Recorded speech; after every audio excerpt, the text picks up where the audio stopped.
Salam Bapak Ibu semua. Hari ini hari Senin tanggal 22 Desember 2025. Renungan kita berjudul Berdoa untuk Mereka. Firman Tuhan kami ambil dari kitab 2 Tesalonika, pasal yang ketiga, ayat yang pertama, demikian bunyi firman Tuhan.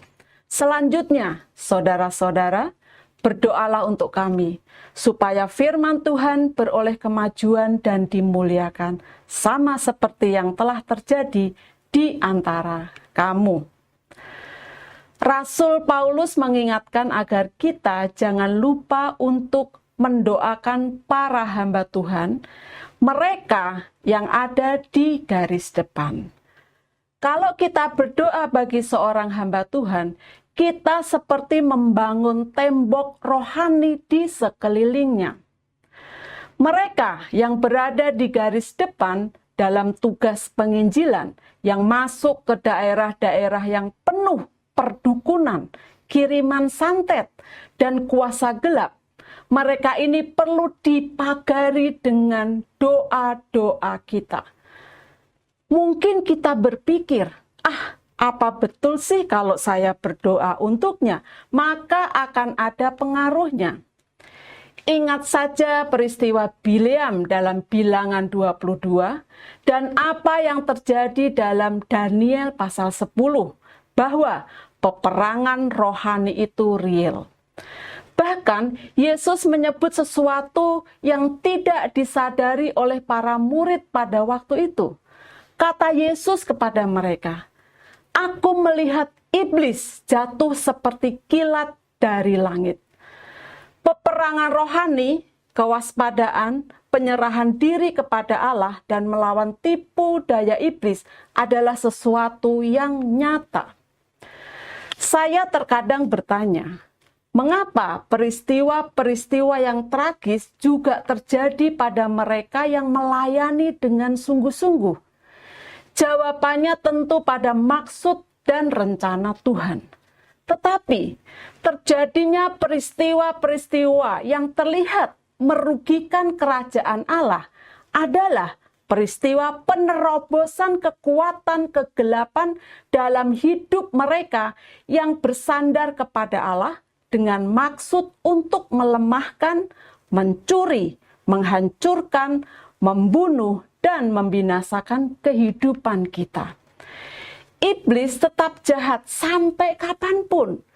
Kebaikan dan pengorbanan kita tidak meluluhkan hatinya untuk bersikap baik dan mengabaikan kita dari daftar target mereka. Di pihak lain, Allah selalu baik dan sangat baik. Ia melindungi, menuntun, memurnikan, dan memberi kemenangan. Ia merancang yang baik dan terbaik untuk kita. Selamanya Tuhan itu baik. Kita berpegang pada firman, bersyukurlah kepada Tuhan sebab Ia baik, bahwasanya untuk selama-lamanya kasih setianya. Kita perlu mendoakan para hamba Tuhan, mengingat mereka dalam doa, dan meminta perlindungan dan kuasa Allah menjagai mereka.